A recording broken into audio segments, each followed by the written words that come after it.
সমগ্ৰ নাৰী ওলাই আহিব আৰু এখন দেশৰ নাৰী কেতিয়াও মনে মনে থকা নাই।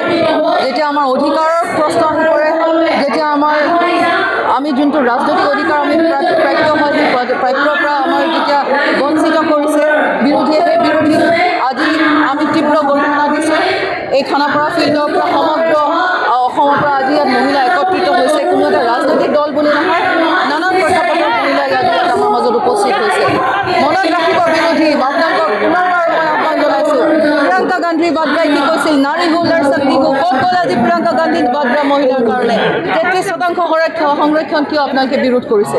আপোনালোকে কিহৰ কাৰণে ডিলিমিটেশ্যনৰ চেঞ্চাছৰ বিৰোধ কৰিছে? আপোনালোকে 131st এমেণ্ডমেণ্টক আপোনালোকে সমৰ্থন নকৰিলে, তাৰ অৰ্থ কি?